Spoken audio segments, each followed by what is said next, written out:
Kita UTTV, saya mewakili UTTV dengan kru penerbitan. Kita ada topeng perak Oji. Juga sound effect kita telah diolah oleh Yi bulan purnama. Kita ada Yi bulan purnama dan sound effect dan Mat Black dan sebagainya. Alih-alih di UT saya sendiri Aduka Taruna Jamil Hasan. Tak ada. Saya Aduka. Saya Aduka. Mengucapkan terima kasih kepada Ustaz Wanji dan kita harapkan Ustaz Wanji Akan datang lagi. dia akan meningkat sehingga menjadi ketua pemuda PAS. Jadi tuan boleh minta projek. Tak jual Tuhan.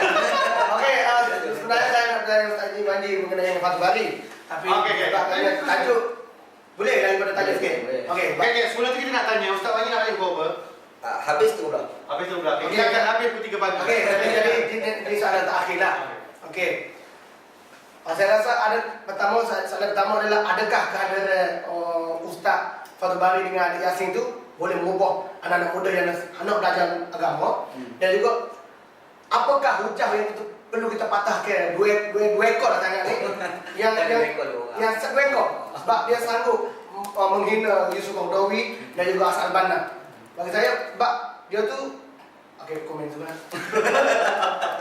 Okey, yang pertama pasal isu Fathul Bari dengan Ustaz Adik Yasin Yasin kan. Dia macam ni. Pada Ana dia akan mengubah tapi tak besar sikit. Sebab yang mengubah ni berlaku pada orang-orang yang katakan suka pada ilmu Islam. Orang contoh pada ilmu Islam dia dengar dan dia boleh terpengaruh lah dengan apa yang digoreng ataupun yang dibawa oleh Fathul Bari dengan adik si Yasin tadi tu. Dan kita kena ingat juga anak muda yang jenis membaca ni sebenarnya tak ramai. Bila tak ramai, lepas tu daripada semua yang membaca tu terpengaruh tu hanya lagi sedikit daripada yang baca. Maknanya terlalu tak ada kesan sangat lah. Tapi dalam sudut akidah, adakah dia boleh rosak akidah bila dia mempertikaikan ulama yang kita rasa Hassan Al-Banna? Dia akidah tak ada rosak lah, mempertikaikan ulama kan. Kalau ikut, bukan lagi rosak akidah. Tapi dalam sudut kebincangan agama dia bukan boleh ubah. Dia tu kita percaya dia belajar pada Mesir, pada satu tahap. Ada bagi saya lah, pelajar yang baru belajar bila dia mendengar gaya dia, dengan ilmu dia, orang boleh terpengaruh lah. Hassan Al-Banna punya mempertahankan Syiah Okey, macam ni. Dia ada nampak macam ni, isu Ustaz Fathul Bari ni tidak ada ustaz daripada PAS yang sanggup menjawab hujah dia dengan hujah yang meyakinkan. Okey, dia baca hadis tapi disebabkan ustaz-ustaz kita pada PAS ni tidak bagi satu hujah yang boleh menyebabkan dia tak boleh nak jawab. Okey. Dan saya pribadi saya menganggap hujah daripada Ustaz Fathul Bari dan ustaz bukanlah ilmiah mana pun. Dia boleh disebut sebagai golongan literalis yang diungkapkan oleh Dr. Asri Zainabi bin Mazhar. Dia menamakan ini golongan literal. Dan kalau kita belajar sendiri hadis Nabi SAW, apa dia orang ungkap tu sendiri, kita boleh balas balik penghujahan. Bukan kita mengkritik hadis, tapi kritik cara pemahaman hadis yang dibuat oleh mereka. Dia tak ada masalah sebenarnya kan. Benda tu tak ada masalah. Dan benda tu saya dah jawab. Macam contoh, saya pergi debat dengan Ustaz Fathul Bari. Pernah debat dekat Masjid Bangsa. Ramai kehadiran hampir 300. Okey, tak ada video. Ada video di YouTube. Ada video. Okey. Kita akan cari nanti dan insya-Allah kita akan bagi link di Facebook dan Jadi dalam debat tu kita dapat Anas secara peribadi dapat dia tak berapa ilmiah. Dia baca satu hadis, dia pun terus mengeluarkan hukum haram ke halal gitu kan. Baik bila saya pergi masa debat tu, jadi tidak berdasarkan situasi hadis tu. Situasi hadis macam mana pemahaman dia. Sebab nuzul tak ada lah. Sebab al-burud. Sebut nuzul Quran. Jadi bila kita cek hadis tu sendiri, pada saya Fathul Bari ni Albani sentrik. Dia terlalu Albani. Syekh Albani kata ya.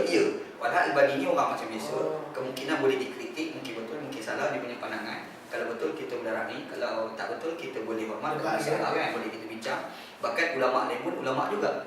Macam contoh ada seorang Syekh Abu Marwan As-Sudani mengkritik pandangan Syekh Albani dalam isu hadis yang diungkapkan oleh Fathul Bari. Dia mendatangkan beberapa sanad-sanad 3 turuk hadis didatangkan dan dikritik. Dia dapati hadis itulah hadis tidak boleh dijadikan sebagai hujah. Bagi contoh, itu hadis man arada an yasuha li sultanin bi amrin fala yudina lahu ala niyatan. Kalau kamu nak tegur seorang pemimpin, kamu tak boleh tegur cara terbuka, kena pegang bisik-bisik kan. Bagi contoh. Jadi hadis tu bila dikaji, dia dapati ada problem tau. Bila kita bagi hujah tu, dia dah tak boleh jawab. Maknanya dia tak berapa ilmiah sangat. Okey, satu. Yang kedua, segi penghujahan hadis. Hadis ni dia tengok kerangka yang besar hadis ni. Sebab kita tak boleh nak kata semua hadis ni adalah tasyri' pensyariatan. Contoh pakai jubah. Disebabkan Nabi Muhammad pakai jubah, maka kita kata pakai jubah ni satu pensyariatan. Tak. Sebab zaman Nabi dulu Abu Jahal pakai jubah. Abu Lahab pakai jubah kan. Jadi adakah pakai jubah kita ni jubah cara Nabi ke jubah cara Abu Jahal atau Abu Lahab? Fahamnya jubah tu bukan pensyariatan. Jubah adalah satu pemakaian yang dipakai oleh Nabi disebabkan Nabi orang Arab. Kemungkinan Nabi Muhammad SAW duduk di Malaysia dia pakai baju lain. Mungkin, cerita mungkin Nak cerita bukan semua hadis itu adalah pensyariatan. Serupa juga yang diklasifikasikan oleh ulama-ulama hadis, macam contoh Nu'man Juraim, seorang ulama maqasid syariah. Ada juga Syekh Muhammad Al-Ghazali. Dia mengklasifikasikan hadis itu pada 4. Satu hadis itu disebut sebagai pensyariatan. Yang kedua hadis itu disebut sebagai at-ta'dib, mengejar adab. Maka la yu'minu billahi wal yawmil akhir falyukrim dhaifahu. Barang siapa yang beriman dengan Allah dan hari akhirat, hendaklah dimuliakan tetamu dia. Hadis ini bukan pensyariatan. Kalau sekiranya hadis ini pensyariatan, bagaimana pula kalau orang tidak menghormati tetamu? Adakah dia kafir? Tidak beriman Allah dan hari akhirat? Sebab Allah Nabi Muhammad kata, siapa dia beriman Allah hari akhirat, kena muliakan tetamu. Rupa-rupa hadis ini ta'dib, mengejar adab. Bermakna kalau kau tidak hormat tetamu, kau tak jadi kafir pun. Tapi Nabi sebut tu nak bagi kau ni semangat nak hormat tetamu. Adab, faham tak? Ada pula hadis tu dia bawah kerangka al-irsyad, al-hadd wal irsyad sebagai saranan. Macam Nabi Muhammad sebut, antum a'lamu bi umuri dunyakum. Kamu lebih tahu tentang urusan dunia kamu. Sebelum tu Nabi Muhammad SAW telah nyatakan kepada para sahabat supaya jangan buat pendemungaan dengan berkahwinkan pokok dengan pokok. Jadi sahabat kata kita biasa dah buat, tapi kita dah cukup dengan buat. Jadi bila sahabat tak buat, menyebabkan Pokok tak buah. Jadi tak subur macam biasa. Dan diberitahu pada Nabi Muhammad pun ungkap satu perkataan, antum a'lamu bi umuri dunyakum. Kamu lebih tahu tentang urusan dunia kamu. Bermakna larangan Nabi tadi itu bukan larangan pensyariatan. Larangan tu saranan sahaja. Nak ikut-ikut tak nak ikut sudah. Jadi faham? Jadi mana wujud seperti itu? Ada, memang ada bentuk situ. Itu yang ketiga kan. Yang keempat, dia hadis ni ada satu panggil al-imamah, kepimpinan.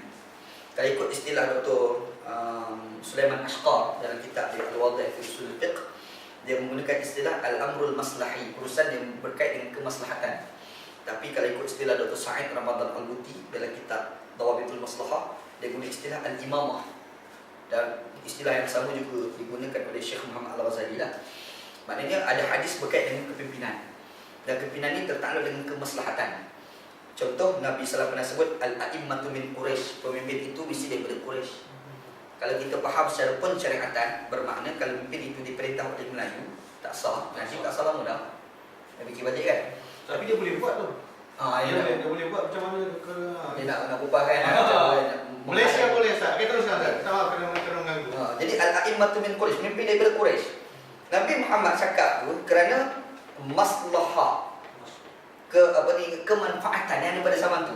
Pada satu ketika zaman tu. Sebab saat itu. Sebab tu Ibn Khaldun disebut dalam kitab dia yang dikatakan al-a'immatu min Quraisy ni lidaf'it tanazu', untuk menghilangkan perbalahan pada zaman itu. Menghilangkan perbalahan, lidaf'it tanazu'. Sebab pada zaman tu Quraisy ni bangsa yang kuat. Kalau kau lantik bangsa lain, dia akan jadi perbalahan. Kalau lantik Quraisy, memang orang tak berani nak lawan.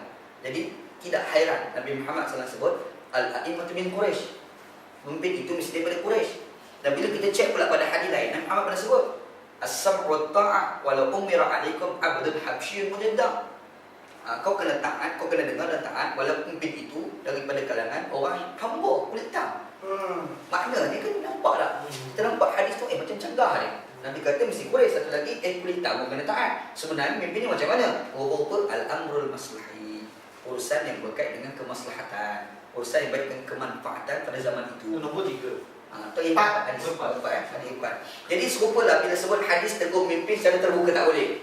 Dia baca hadis tu. Hadis tu al-amrul maslahi. Yes, mungkin sesuai pada zaman monarki, raja. Sebab kalau kita baca hadis tu jadi sambungan ke bawah. Allah khashita an yaqtulakas sultan. Adakah kamu tak takut bahawasanya sultan akan bunuh kau? Bermakna dia kena tengok pada implikasi hadis tu. Nabi kata jangan kamu tegur cara terbuka pegang tangan pergi bisik tu kan. Bermakna bimbang sultan pergi bunuh kamu. Di dalam negara demokrasi tak akan timbul masalah kita tegur pemimpin maka kita dibunuh, tak. Bahkan demokrasi itu sendiri menetap